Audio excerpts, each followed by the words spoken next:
Jane Pauley.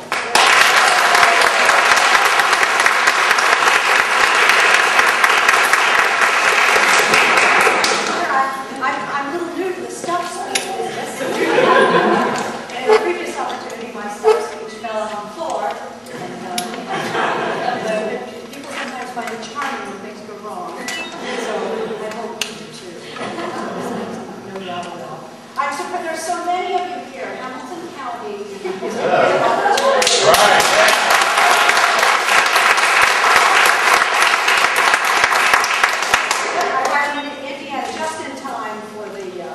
A lot of good news, and believe me, the world is watching. It's been a long time since the world has watched Indiana in a presidential campaign, but yes, we're watching.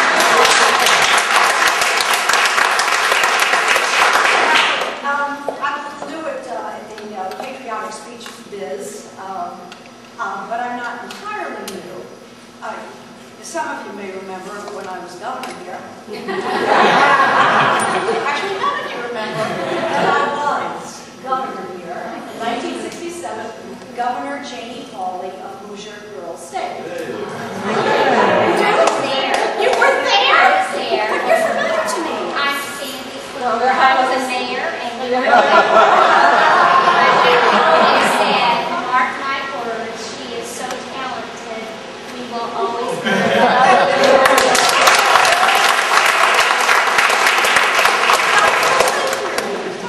So after I was governor of Girls State, though, I would be invited once in a while by American Legion Hall or auxiliary to make a speech, and my mom would let me to one event, size 17, and the hall was packed, all men, and 2 seats in the front for Janie Pauley, governor, and mom.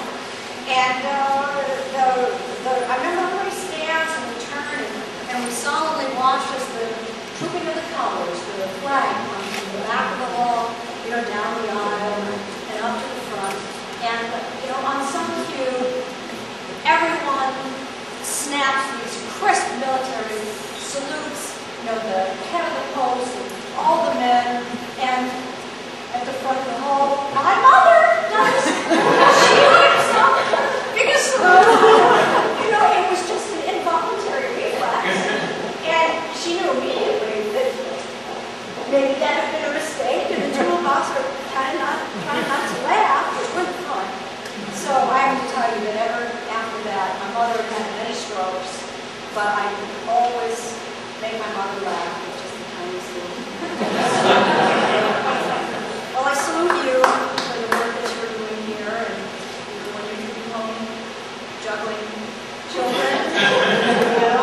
There are a lot of kids you're very hard.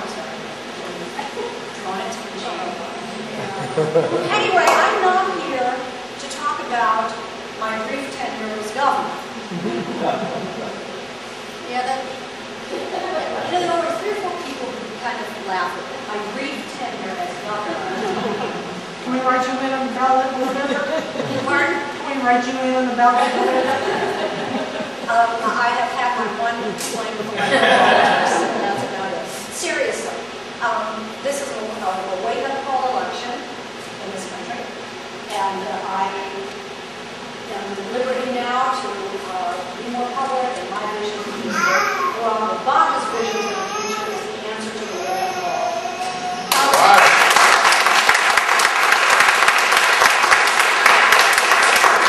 Before I get into that, maybe a few moments talking about my own Hoosier background. I in fact, am one of you. And my sister was supposed to see that these were all well organized. She and I, did you see my sister? Yeah, the one who said she said they were. Ann and I grew up on the east side in Warren Township. Parents built a house in 1950, a little shingle cot, two little gables in that our neighborhood. Pretty typical neighborhood, I think. Across the street, so we had 2 cars. There was a cool guy in the neighborhood. There was a DJ, and there was there was a truck driver. My dad was on the road quite a lot. He was a salesman. A lot of the dads punched time clocks at Ford or Western Electric or Apple.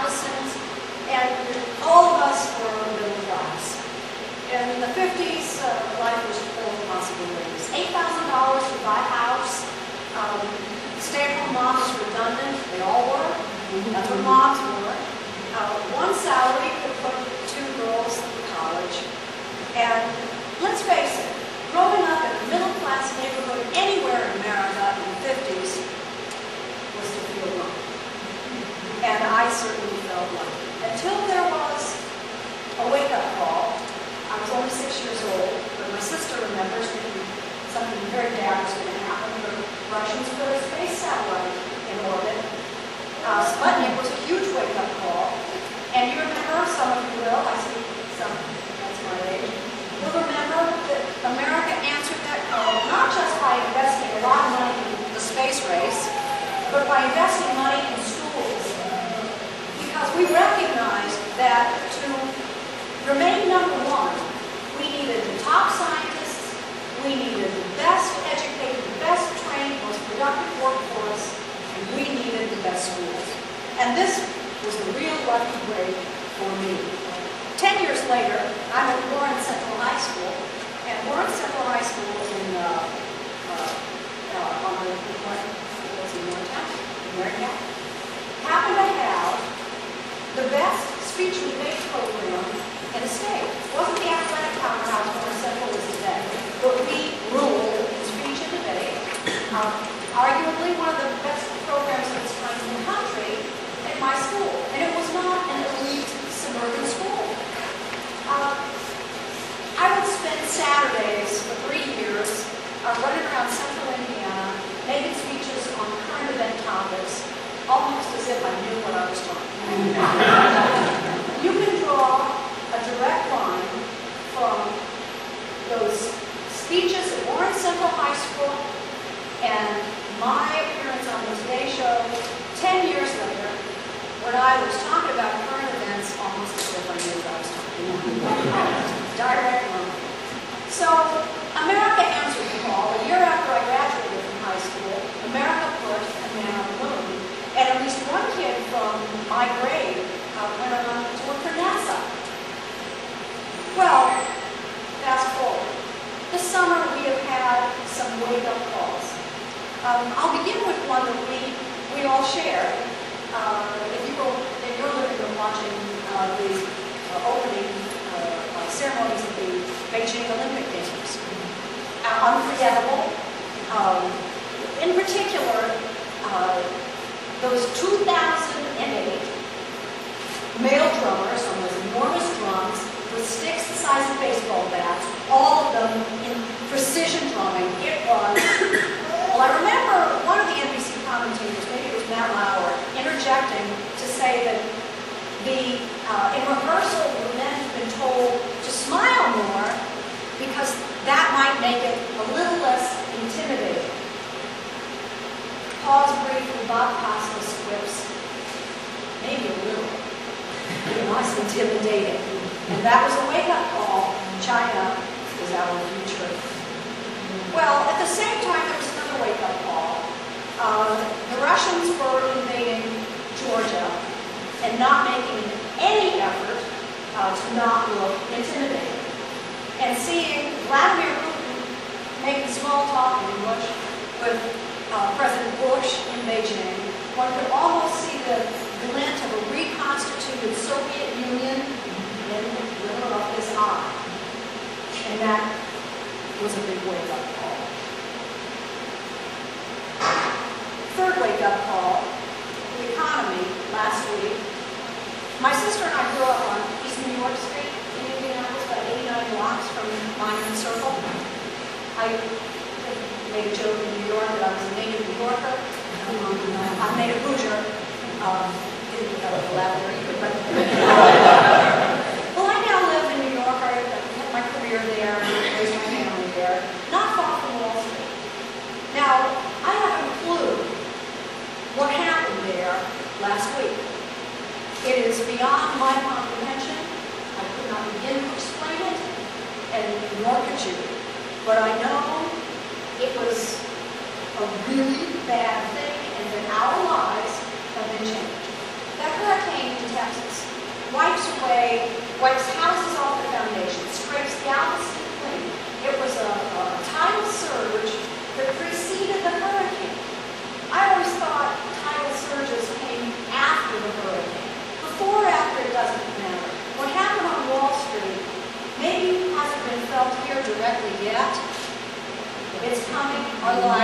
been changed forever, as if Indiana wasn't already suffering. As if it wasn't already suffering. Anyway, I don't know why it happened or what happened or what the implications are, other than they are there. All I can do is stand here in stunned disbelief to tell you that one very real scenario for saving one of the two big private banks left standing after the meltdown was selling a stake to a government-owned bank in China.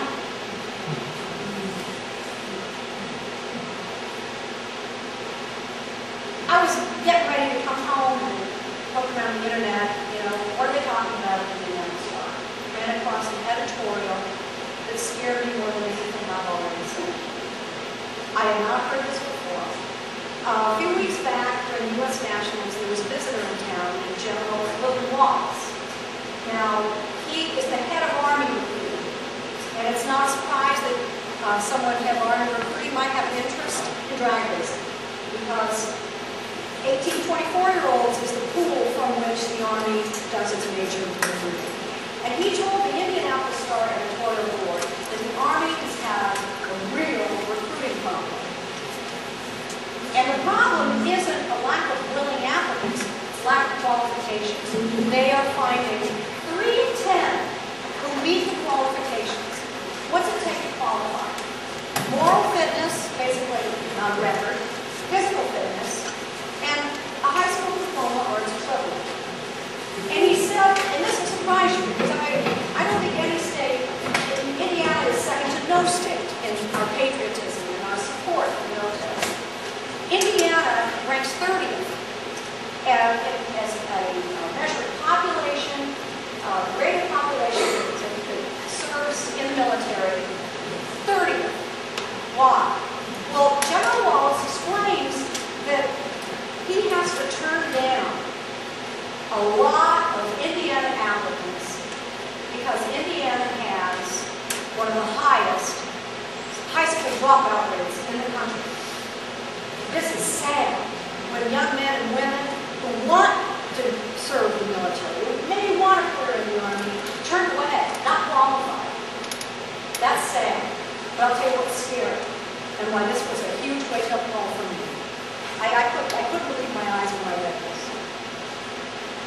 General Wallace explained that the Army has projections.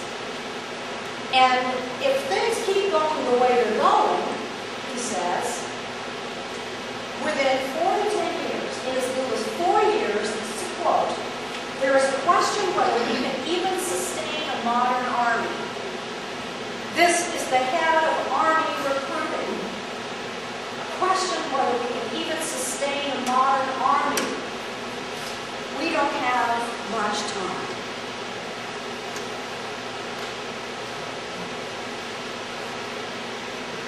Wake-up call election. Let's be specific. The person who answers this wake-up call has to be someone who gets it, who understands that a strong economy is a pillar of our national security and your family security. That education, America is in math and science, we're not even in the top 20 in the world anymore. Education is a pillar of national security in your family's future. That developing alternative sources of energy is a pillar of national security and your family's financial well-being. Now, the Republicans are talking about shaking things. Shaking things up. Barack Obama talks about making things. When he talks about alternative energy, it's an opportunity. Drill here, drill there, drill into America's wellspring of innovation and invention. Alternative energy could be an opportunity for making things again in Indiana. Greatest generation includes my generation, a world of opportunity. And in the last 8 years, we've squandered. The 21st century did not get off to a good start. For us, for our enemies, yes. For our global competitors, big time. But we are yet to get out of the starting gate. This is a wake-up call election. It hasn't been bad luck. It hasn't been for a lack of American spirit. It's been bad leadership. Where do we go next? We either change direction or we keep going the way we're going. Now, the Republicans whip up a lot of enthusiasm. They can get a crowd going when they say, we're going to shake things up. Well, that makes me a little nervous. There is so much turmoil in the world today. The financial markets, not shaking, quaking. There is so much uncertainty in your lives. To talk about shaking things up, the Republicans offer us a maverick. After 8 years with a cowboy in the White House,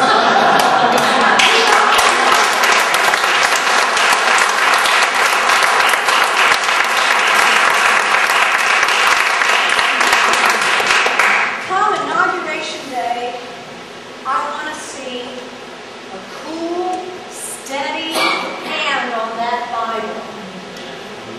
I can only pray it will be Barack Obama.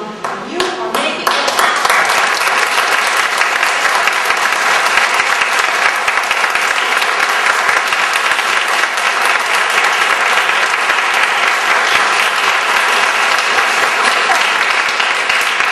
This is a contest that I just won. I don't know if there was time for that to get out the door. Someone mentioned questions or something, which I'd be happy to, to talk about. I guess you kind of know where I stand. Any questions? Yeah. Regarding Wall Street, and what would have been different if perhaps the Democrats were in power? I mean, is there any relationship between what happened in Wall Street and Republican leadership? Okay. I'm not standing here as a surrogate for the Obama campaign. I'm going to answer your question, but I just wanted to explain the context. I volunteered. I was a little self-conscious about, not helping in Indiana and does anybody know who I am? So I did it for a while. I sent an email, and the subject line said, "Can Jane Pauley help Obama in Indiana?" And I kind of waited and pretty quick, answer comes back in capital letters, subject line, "Yes, she can."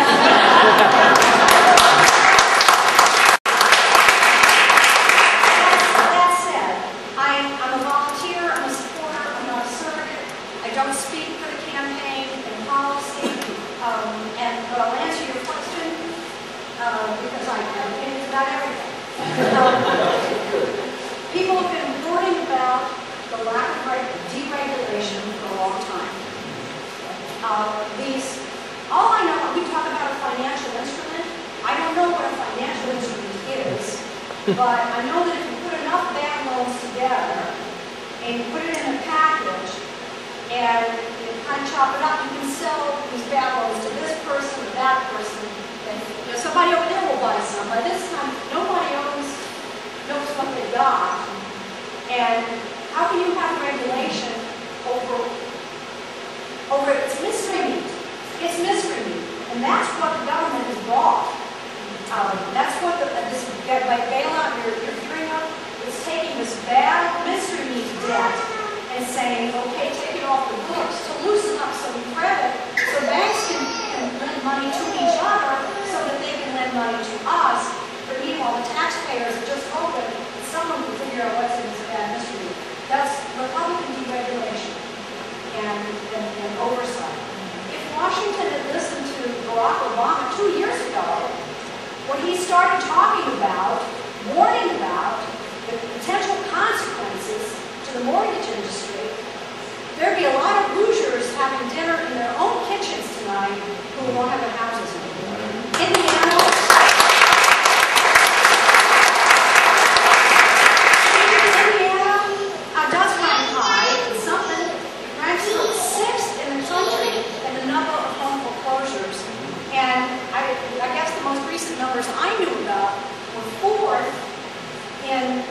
number of mortgage payments past due, those families, you know, who's coming, who's next.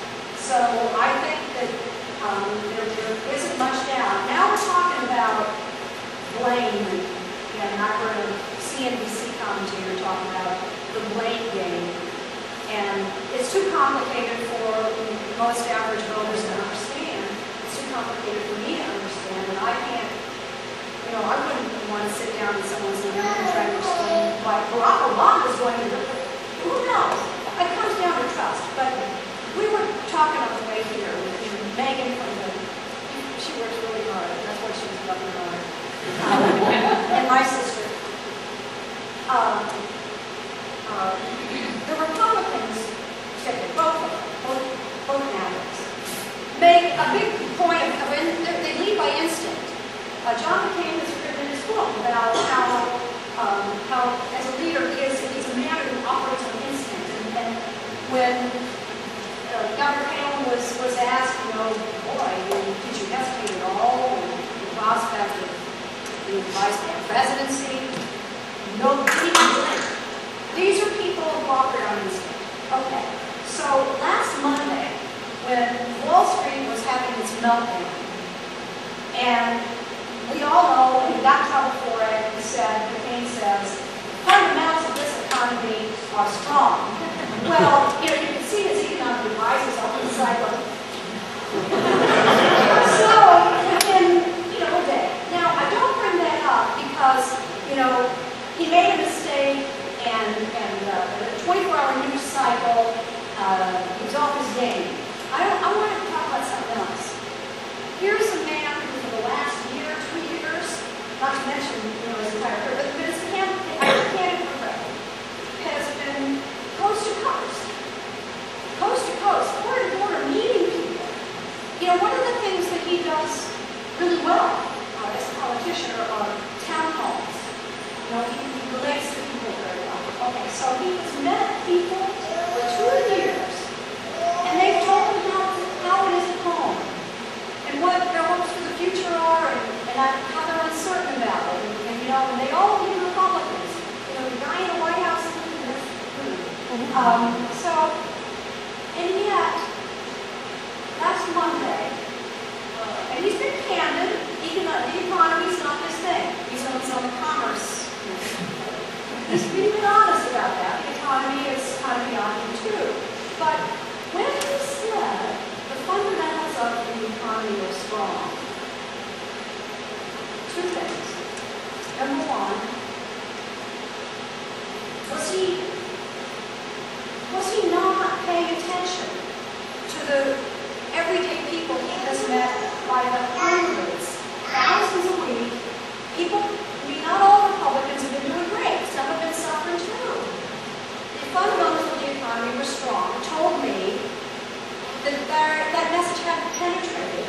But most importantly, the man who governs on instinct, that's what being this maverick is all about. Got it. Instinct wrong, 180 on the biggest question of the campaign. The economy was in meltdown, and his instinct says, A-OK.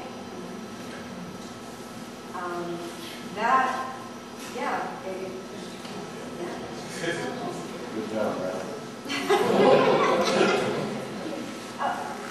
I'll give it to you. What do you do? You've been out it a little bit now. I've been way out. Out of the media for a little while now, but what's your take on media coverage of the election? You know what? I saw it at Channel 8 30-something years ago. I would sit in the newsroom. I had worked, you may not know this, but my first job out of college and a summer internship before that was at Indiana Democratic State Central Committee. So it's a funny story, my father and mother were Republicans, and my father inadvertently got me that job and my mom was so it was a presidential election year, and 2 weeks before Election Day, I got started on my job in television.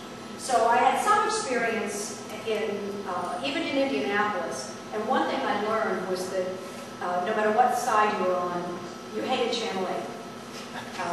The Republicans sent them. And so, if as much as you loathe the media, take comfort, the Republicans loathe it just as much. And the media is filled with self-loathing. But when we leave our offices and we go home and now we're consumers of other people's news, someone else wrote this newspaper and someone else is doing this newscast, we hate these people. We just hate them. They're so biased. So now that I've left the media and I've been out of it, aka unemployed. I mean, if I was still with NBC, I would be here, and I don't approve of people who would use their status as an anchor. But I've been out of it, so I feel comfortable. And I think the problem with the media is just the superficiality of the coverage, but it's kind of human nature, that lipstick on a pig nonsense.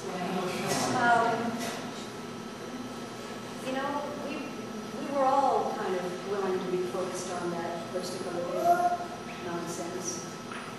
The thing that got me, by the way, is you jumped to the defense of a woman who compared herself to a pit bull?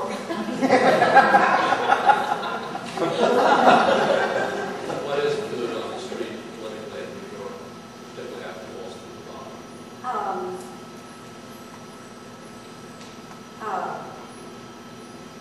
The Republicans kind of had it right after the convention was over and there was a surge in their numbers. A lot of therapists were getting but no, I think that this race is very much in play, and Indiana is going to be a big player in this election. Reading Indianapolis Star today, that information will be reported in the national media, if not today, tomorrow, that Indiana is very much in play for Barack Obama. And so that's very energizing. The money that the campaign is able to raise, old donors are maxed out. New donors, were really energized by that scare. And one thing that everybody is talking about is Barack Obama's campaign is so well managed, it's so well organized. Megan here is an example. She's a lawyer from Atlanta. She's not practicing law. She's working for Obama. And there are dozens, scores, I don't know, of staffers in the existing campaign organization. Indiana is really well organized. And if there are voters to be squeezed out of Hamilton County, whether Hamilton County itself, turns from red to blue. But if Hamilton County, can be 40%, well then Indiana's going to be in the back of the water.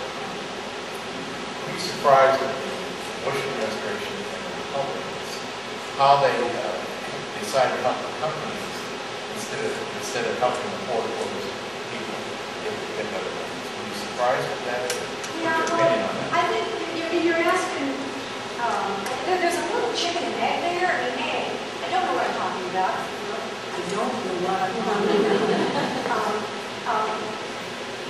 I don't know how much the security of the individual homeowner depended on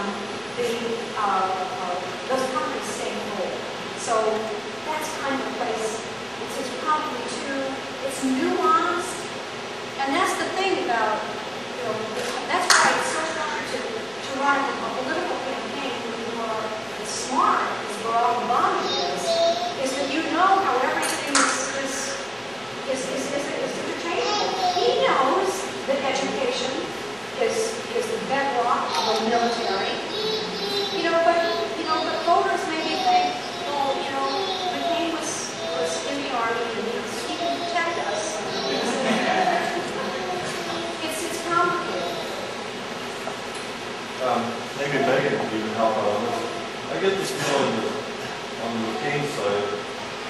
does kind of react from the gut. And the campaign, this campaign seems to kind of just got around. On the Obama side, he seems to be a big part of the discipline of that. I think that is huge, and I don't know if I can win a single undecided voter on this argument. But I think one of the reasons we are already here is Barack Obama has been vetted. You talk about who vetted Governor Harris. He has been vetted by the media. He ran against the best lineup of Democratic presidential contenders I've ever seen.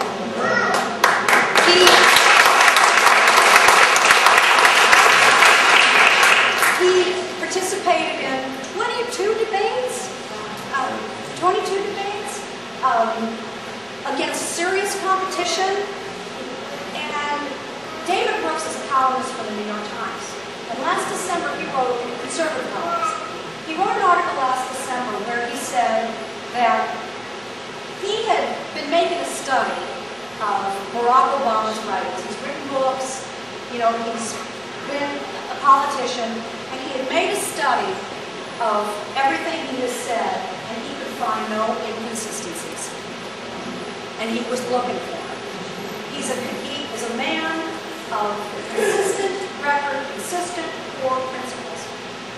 And the thing that they sometimes say, how a woman runs a campaign says a lot about whether she can or can't run the country. Well, it doesn't go that if he runs a great campaign, George W. Bush, he'll be a great president. No. George Bush was a brilliant politician and campaigner. Didn't know anything about government and doesn't seem to care. But Barack Obama has run a campaign that has been tight, organized, focused, and doesn't panic. When, during the primary campaign, many moments when, people who cared were like, eee! The campaign was steady and focused. After the Republican convention, a lot of people talking to the therapists, what's the campaign didn't overreact, stayed on message, stayed, with that core. And that's what when I said I want to see a cool, steady hand on that Bible on Inauguration Day, we've had 2 years to see a cool, steady hand. That's all I got.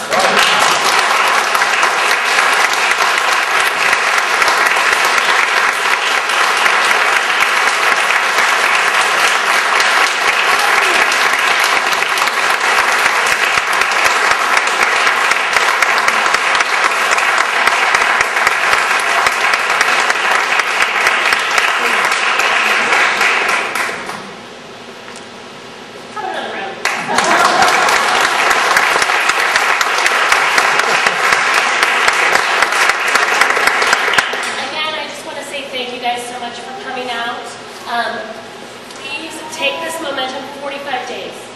We're going to blink, it's going to be election day, and then knocking on doors is over. So anytime you help us make some phone calls, like I said, we're here every day. Please sign in, and hopefully we'll see you soon. I want to see you all.